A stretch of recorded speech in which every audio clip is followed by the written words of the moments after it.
Capricorn. Holy cow. All right, so here's the thing. I think you both want the chance to figure out what to do.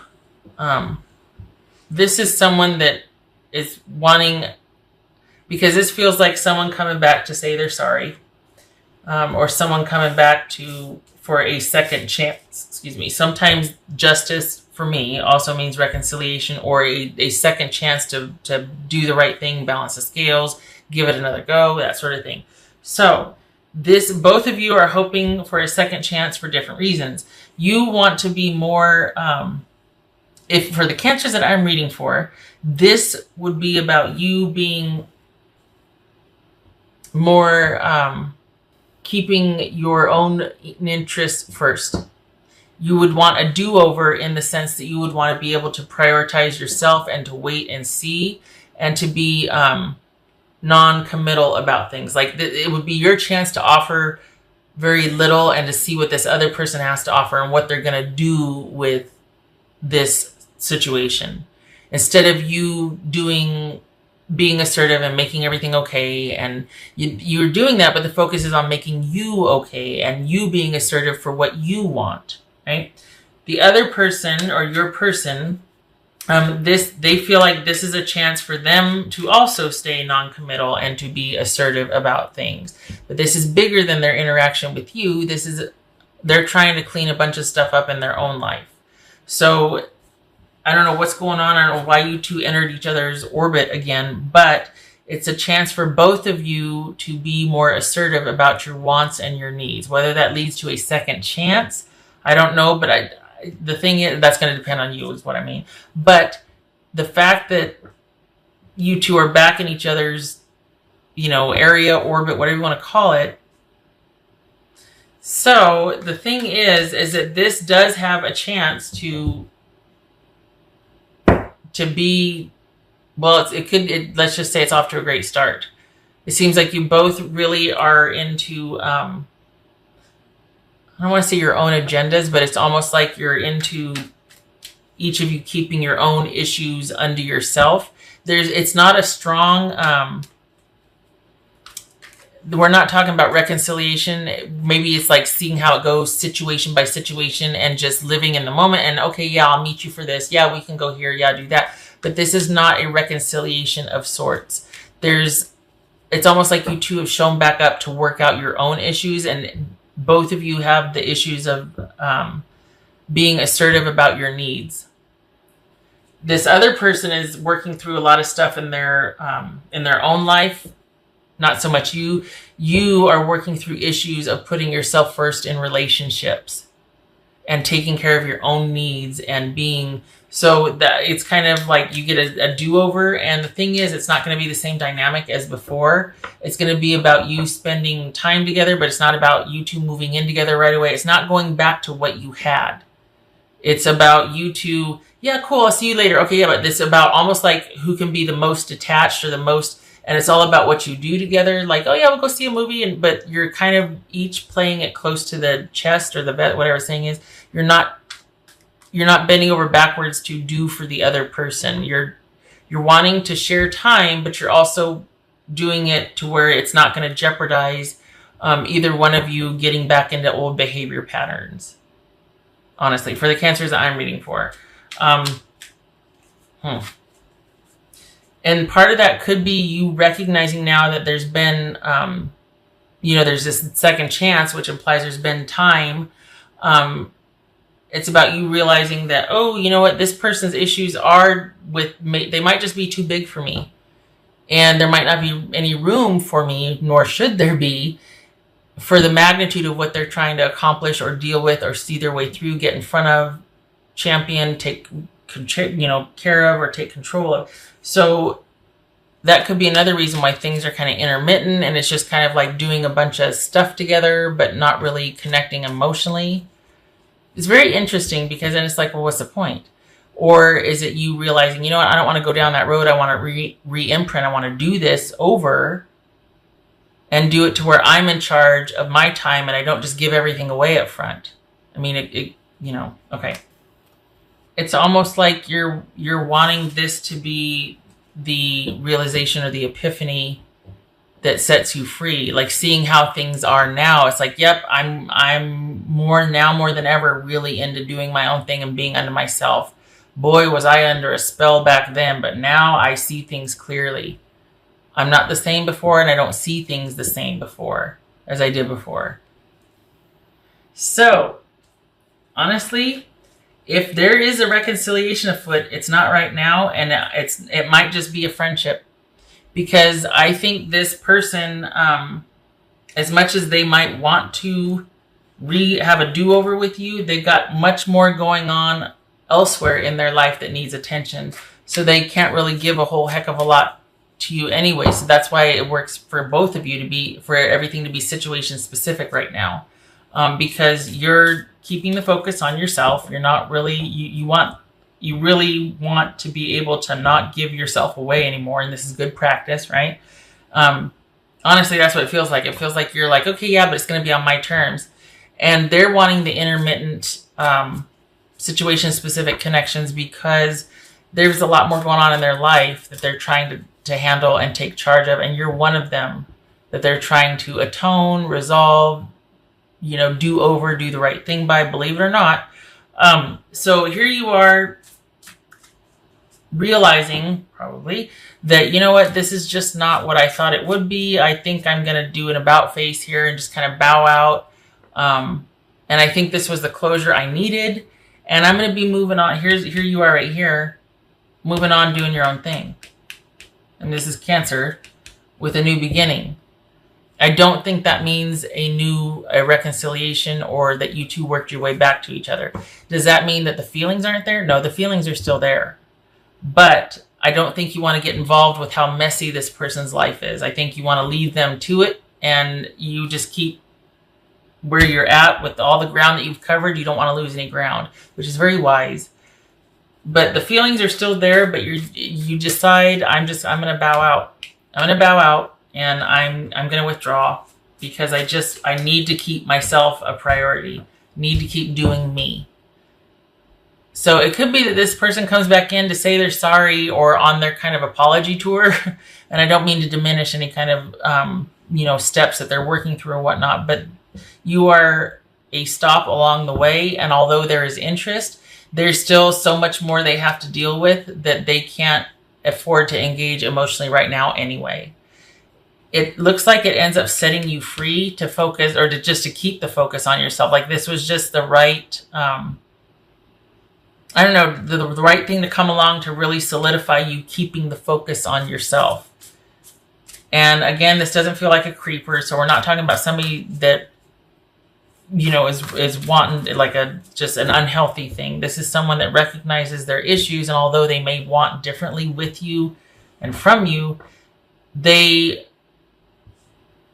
part of it's they're too fragile to take this on, and it would not do well for their well-being because there's just so much going on that they're trying to resolve and take care of and patch up and move beyond. There's a lot going on in their life. So even though there are still feelings there, they can't enact on them because it's just not a good idea. They know this. They've got other things on their plate. They might even have regrets that they reintroduced them or they opened this door because they're like, oh, damn it, I really want to. And it's like, no, I got to take care of this other stuff. And you're like, yeah, hey, no, you don't need to explain it to me. I'm good. I'm really good. Thank you so much. And because what they aren't going to know is that they actually set you free and just solidified your position on,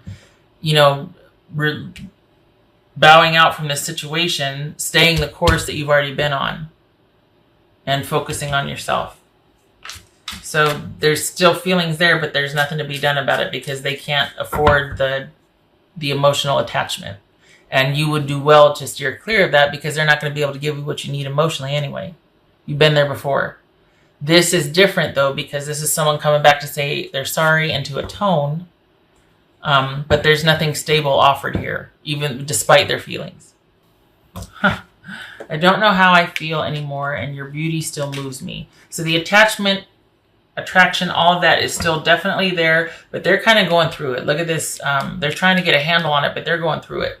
They're having some karma kickback right now, and they're just all over the place emotionally. And they know it. So, kudos to them for being like, I can't do this. But I do want to buy you a coffee and tell you I'm sorry. I think you have pretty firm boundaries now, but I think an issue before would have been the projection. And that's where, when someone's pretty darn insecure and you've got to pay for their insecurities, basically, you have to be accountable for all these things they're accusing you of and that they can't handle about themselves. So you get to be the dumping ground. I don't think that's going to be, that might have been before, but this doesn't feel like this is part of this because your boundaries are pretty firm here. You're standing tall in the face of this and you're comporting yourself very, you're keeping yourself the focus. You're not getting weak in the knees and getting all willy-nilly and backtracking. You're still just seeing how it goes and you're being open, but you're offering very little and staying in charge. This is that big hunt energy right there. This is you being in charge. So yeah, I don't see if they start down this toxic, weird emotional road again, it's not going to get very far because you won't put up with it. Apple. Risk and reward. Nice. Okay, so for that, I think, again, that's you going, hey, you know what? Great, awesome, but I'm going to sit this one out because it's just not, you see the writing on the wall and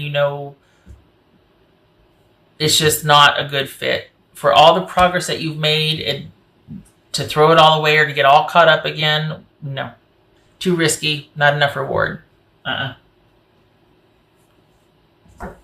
And can I just say that it must feel pretty darn gratifying to have someone come back and go, I'm sorry. You're one of many that I'm apologizing to, and or something along those lines. And for you to be able to just observe and stay in your threshold or center of power and to stay detached. Part of it too, though, is there's a lot of realizations that come from seeing them again and interacting with them again, realizing that how different you two are now. The future remains to be seen. Honestly, I mean, this person could really do a 180 and really work through a lot of stuff, and there still could be hope. But for right now, this isn't about that. This isn't about reunion or reconciliation. This is someone that's just stopping by on the way to convey a message, regardless of how they feel, because there's feelings there. But they can't do anything about it right now because they've got too much on their plate, and it would get in the way of what they're trying to resolve and accomplish and all that. Passion, anger, courage, all of that. Yep, I imagine that's going to get stirred up once you two kind of see each other again. But again, you remain in control. This is not you losing any ground just because this person re-entered your life. You could feel all these things, but you have a firm grasp on, nope, I'm going to keep things under wraps. That's for me to deal with. They don't need to know how I feel. So, doesn't have to be romantic. Because remember, that's there, but it doesn't go anywhere because both of you know better, essentially. But this could be them coming back to say sorry, and there's a connection. I mean, honestly, with I think I said that there could be a friendship. That this could turn into just being kind of an intermittent friendship, or just because even though the feelings are there, it's not going to go anywhere. So this could also be free-flowing emotions and being open to emotional rewards, gifts, emotional exchanges with someone. It doesn't have to be romantic. It could be that, this person was really significant in my life. I appreciate that they came by and said they were sorry or whatever, but it is what it is right now. I know what they're going through. I've got to keep my side clean. I'm not going there until it's right. If it ever would be again, I don't know. But right now, the focus is on me. This also feels like how gratifying it is that this person came back to say what they said, because that doesn't happen a lot, and you two really kind of went through it. And so for this to come full circle, this is really gratifying, honestly. It's like you feel really good about the decisions you've made in your life, because at the end of the day, someone came back to tell you how important you were to them and that they're sorry, and that you're also able to see yourself in this situation, keep your boundaries. Something else that's very gratifying. Just saying. All right, 7 of Swords. Is that the 10? 2, 4, 6, 8, 9. It's 9, isn't it? 1, 2, 3, 4, 5, 6, 7, 8. Yes, it's 9. Okay. 7 of Swords, 9 of Pentacles. Hello. Being very strategic about your self-worth and value, and also being very careful and strategic about guarding your space, your time, your independence. This is you taking care of yourself. This is not an emotional issue for you. This is about you standing in your power and being very strategic and careful and decisive about how you spend your time, who you spend your time with. This is knowing your self-worth and not leveraging that anymore and not sacrificing that. And this is you standing in your power. Holy cow. 7 of Swords, 9 of Pentacles. Yeah, this is you not messing around. You did good boundaries. Good boundaries. Self-worth, check. Self-esteem, check. This is you not compromising. Good for you. And not that you have to, but it's just, it's like the doors become part of the wall. And perhaps this person senses that too, because they don't press. But they're kind of preoccupied with their own issues that they're trying to resolve and get ahead of and get a handle on. And regardless of how they feel, it's like maybe the energy or something, but they just know not to press any further, that it's not going to, it's not the time nor the place right now. But the feelings are still there, and don't lie, even for both of you. But it's simply in a different context, because it's just not worth it for you, at least not right now, with what they're, nope. So it's not that you're ruling anything out, but you're not interested right now at all. Focus is on you, as it should be. All right. Yay, you, high five, because this is huge. Someone comes back in and all of a sudden it's like knee jerk. Nope. You don't even flinch. That's awesome. It's almost like you're set free. It's almost like you're set free. It's almost like you're set